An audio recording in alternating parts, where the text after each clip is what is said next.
सनम, सबसे पहले तो मुझे ये बताएं कि आपकी अगर हम जिंदगी की बात करें जी, तो जिंदगी आपकी कैसी गुजरी?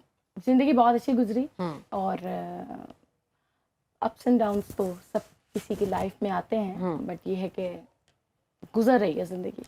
हाँ, मुझे लगता है कि अगर मैं जितना आपको जानती हूँ, अगर आपकी ज़िंदगी पे फिल्म बनाई जाए तो वो जो है ना वो बहुत ज़्यादा हिट हो। अच्छा, बहुत शुक्रिया। बस अभी एक डॉक्यूमेंट्री बन रही है मेरे ऊपर अच्छा, वाह। और नेटफ्लिक्स की तरफ से, तो Really? जी जी बिल्कुल। ये देख ले, मैंने तो अल्हम्दुलिल्लाह। ये हमारे ही पॉडकास्ट है, ब्रेकिंग न्यूज़ जा रही है ब्रेकिंग न्यूज़, जी जी, कि सनम इंशाल्लाह। पे एक डॉक्यूमेंट्री बन रही है और नेटफ्लिक्स पे रिलीज हाँ होगी। जी जी बिल्कुल, वाह। नेटफ्लिक्स पे रिलीज होगी। ये तो बहुत ज़बरदस्त। अल्हम्दुलिल्लाह। बस उन्होंने खुद ही मेरी टीम के साथ, मैनेजर के साथ रब्ता किया, तो ये मेरे लिए एक अच्छी बात होगी, मेरी नस्लों के लिए, कि मेरे बच्चे या मेरे बच्चों के बच्चे मुझे जानेंगे और वो हर हकीकत जानेंगे जो उन तक नहीं पहुंची। अल्लाह ने आपको इंशाल्लाह सलामत रखना है। आपने अपने बच्चों के बच्चों से खुद भी मिलना करना है। उनकी बहुत अच्छी वाली दादी होंगी, मुझे लगता है। बहुत नानी मुझे लगता है अच्छी बनूंगी। दादी अच्छी नहीं बनेगी। चलो, ये तो डिपेंड करता है। अच्छा, मैं ना बड़ा सीखने की कोशिश करती हूँ आपसे। मैं जब भी आपसे मिलती हूँ, आप बहुत धीमा धीमा बोलती हैं। ये आपके मिजाज में है या फिर आपने अपने आप को किया? मुझे ना घर में जितने भी लोग जानते हैं उन सबको पता है कि मुझे बहुत गुस्सा आता है। अच्छा। मैं बहुत गुस्से वाली हूँ। मैं धीमा, मैं हस्बैंड मेरा कहता है, मेरे फैमिली वाले लोग कहते हैं, जब तुम बाहर होती हो तुम इतनी हम्बल होती हो, तो अंदर आप क्या हो जाता है? ये घर में तुम्हें आकर क्या हो जाता है? कौन सा शेर निकल आता है? जिन चिमट जाता है। कहना था घर में मैं तुम लोगों के सामने बिल्कुल सही होती हूँ। तो घर वाले तो बिल्कुल यकीन नहीं करते कि मैं बाहर हम्बल हूँ। इसका मतलब है कि आप ये एक्टिंग कर रहे हैं। भाई, फिर हम आपसे एक्टिंग नहीं करवाएंगे।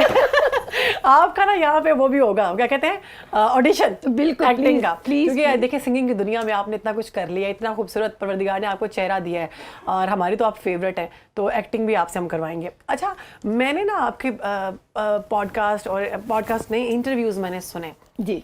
मैं आपकी सबसे पहले तो मैं कन्फेस करना चाहती हूँ, मैं आपकी बहुत बड़ी फ़ैन हूँ। बहुत शुक्रिया जी। मैं आपकी बहन तो हूँ, दोस्त हूँ, लेकिन उससे पहले मैं आपकी बहुत बड़ी फ़ैन हूँ। आप सलामत। तो ये मेरे लिए बहुत एजाज़ की बात है कि इतनी बड़ी सुपरस्टार जो है वो मेरे साथ कांटेक्ट में है और वो मेरी एक फ़ोन कॉल पे आ गई और उसने कोई दूसरी बात नहीं की। मुझे पता है कि आपका स्केड्यूल बहुत बिजी होता है, तो उसके लिए मैं आपका थैंक यू करती हूँ। अच्छा, मैं छोटी थी, मुझे नहीं याद मैं कौन सी क्लास में थी। अब मैं आप कहेंगी इतनी काकी बन रही है, तो इतनी काकी नहीं हूँ। आई नो खवातीन को ये बात पसंद नहीं आती। मैं आपको एक बात बताऊं, मेरे साथ हमेशा एक होता है।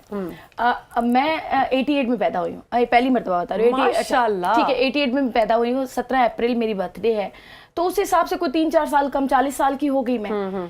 तो मुझसे बड़ी बड़ी औरतें मुझे कहती हैं आंटी। हाँ, आंटी कहती हैं, हम जब छोटे थे ना।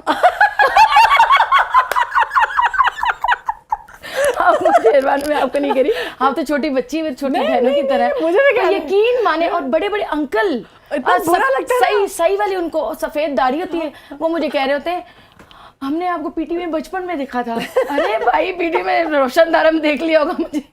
कहना था कि मैं वो आपके बचपन में, मेरे बचपन में आपने देखा था मुझे पीटी में। अब माशाल्लाह बेटी मेरी 17 साल की, मैं भी इतनी काकी नहीं हूँ। सही है, अब बुढ़ापे की तरफ जा रहे हैं, स्टेप बाय स्टेप जा रहे हैं। Age is just a number. और आप मत बताएं, आप देखें, आपकी जो एज है ना वो आपके लिए है, हमने या किसी के देखने वाले के लिए तो उससे कोई मैटर नहीं करता। हमें तो आपका टैलेंट चाहिए मैडम, और आपका टैलेंट जो है वो भरमार है। आप कह रही थी कि वो आप किसी क्लास में थी और मुझे आपने सुना था। हमारी वो कौन सी क्लास में थी, मैं वही कह रही, मुझे याद नहीं है, लेकिन मैंने मॉर्निंग शो पे ना, आपका मॉर्निंग शो में आप आई थी, आपका इंटरव्यू था, तो मैंने सुना, तो उसमें आपने बताया कि आप जिनको आपके अब्बा हैं जो, आपने कहा फर्स्ट टाइम उनके साथ जहाज का सफर किया। हाँ जी। तो उसमें आपके अब्बा ने वॉशरूम यूज नहीं किया पूरे सफर में, उनको लगा कि वॉशरूम यूज करूंगा जहाज गिर जाएगा। वो वाकया सुनाए जरा। हम दुबई गए थे, 2007 की बात है, पहली मर्तबा। मैं एग्जैक्टली नहीं कहना कि थी 2007 में। तो वहाँ पर एक सिंधी कम्युनिटी हमेशा से प्रोग्राम्स करते, तो उन्होंने हमें बुलाया। तब मेरी शुरुआत के दिन थे। तो अब जहाज में पहली बात, मेरा अब्बा बैठते ही नहीं, इतना उनको डर लगता है, पता नहीं क्यों, अभी भी वो कहीं भी नहीं चलते मेरे साथ। तो पूरे जहाज में वो वॉशरूम नहीं गए। मैं जब नीचे उतरी, मैंने कहा अब्बा आप क्यों नहीं गए वॉशरूम, आप ये तो गलत है। कहने लगे, बाबा सिंधी में मुझे कह रहे थे, बाबा तो क्या खबर को नहीं, जहाज करी पाया। Oh my God, so cute. कि बाबा तुम्हें नहीं है पता, जहाज गिर जाता है, जहाज गिर जाएगा। आपने जब ये बताया था, मेरी एक दोस्त का भी ना इसी तरह इससे रिलेटेड वाकया था, तो उन दिनों फिर मैंने उसको बताया, मैंने कहा तुम्हें पता है इतनी बड़ी जो सिंगर है ना सनम मौलवी, उसके वालिद साहब का भी ऐसा ही वाकया है। तो उसने कहा क्या हुआ? उसके भाई साहब को ये था उन्हें हज पे जाना था, तो वो तस्वीर बनाने गए, तो वो ना तस्वीर बड़े कंफ्यूज और डरे हुए थे तस्वीर बनाने के लिए, क्योंकि हमारे पहले जमाने के लोग सादे थे, मासूम थे और उनको इन चीज़ों का नहीं पता था। टेक्नोलॉजी आ रही थी, एक्सेप्ट करने के लिए टाइम चाहिए। अब हम लोग थोड़े इस मामले में बेहतर हैं कि हम जल्दी एक्सेप्ट कर लेते हैं, क्योंकि हमने टेक्नोलॉजी को आते हुए देखा और हमने देखा कि बहुत जल्दी से चीज़ें चेंज हो रही हैं जी। तो वो कहती है कि मेरे वाले साहब को हम लेके गए तस्वीर बनाने के लिए, तो वो बहुत डरे हुए, बात ही ना करें किसी से, लाल तस्वीर बन गई। तो हमने कहा चलो वही तस्वीर बन गई है। तो कहते कि बन गई, मुझे तो पीड़ को नहीं हुई। तस्वीर बननी, टीका नहीं लगना तुम्हानू। तो उनको लगा कि मुझे तस्वीर बनेगी, टिच की आवाज आएगी तो मुझे कुछ होगा, टीका लगेगा। हाँ, सादे से लोग हैं, सो क्यूट। अच्छा, वो आपके जो वालिद साहब हैं, वो अब्बा जी जिनको आप कहती हैं, मुझे ये पता चला है कि वो आपको बायोलॉजिकल फादर नहीं है। जी हाँ, बिल्कुल। तो ये क्या स्टोरी है? असल में क्या है कि मेरी अम्मा जो है, बचपन में मेरे अब्बा जो है वो सिंध में बहुत ज़्यादा चीज़ें होती हैं, दुश्मनियाँ भी होती हैं। उसमें उनका वडेरा सिस्टम हो गया था, उनका मर्डर हो गया था। उसके बाद अम्मा की शादी जो है वो हुई एक म्यूज़िक की फैमिली में। ओके, तो ये वहाँ से आपने सारा कुछ लड़ी वहाँ से जी, हाँ जी। तो वो बड़े नेक इंसान है, अल्लाह उनको ज़िंदगी दे। उन्होंने बड़ा मुझे प्यार किया, और ऐसा प्यार कि अपनी बच्चों से ज़्यादा। क्या बात। और मैं कहती हूँ ऐसा आज के दौर में कोई फरिश्ता नहीं, फरिश्ता। अभी भी अल्लाह पाक उनको ज़िंदगी दे। मेरे एक फ़ोन पे एक चीज़ पे मुझे सारी चीज़ें समझा रहे होते हैं, आपने वो कलाम सही नहीं किया था, उसका तलफ़ुज़ बेटा ठीक कर लेती है। तो वो म्यूजिशियन थे?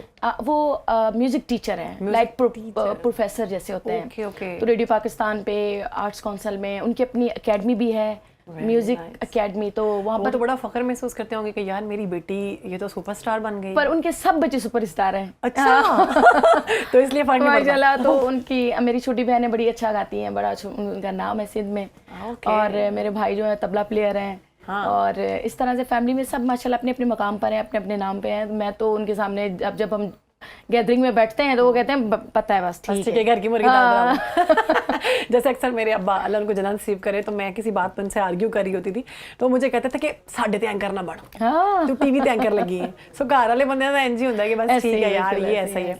अच्छा, माशाल्लाह। ये तो इसका मतलब है आपने उनसे, आपके पहले उस्ताद जो है आपके वालिद, मेरे वालिद साहब हैं। उनके बाद मैंने उस्ताद फतेह अली खान गवालियर से सीखा। थोड़ा बहुत सीखने का मतलब ये है कि उन्होंने मुझे शागिर्द तो किया, बट उन्होंने मुझे सिखाया नहीं। मुझे मैं ऑन रिकॉर्ड और स्क्रीन पे मुझे दुख है इस चीज़ का कि मैंने उनको अपना उस्ताद किया, उनसे मैंने शागिर्दी की, बट उन्होंने मुझे सिखाया नहीं। मुझे दुख है इस चीज़ का। आई डोंट नो, मतलब उनके पास टाइम नहीं था।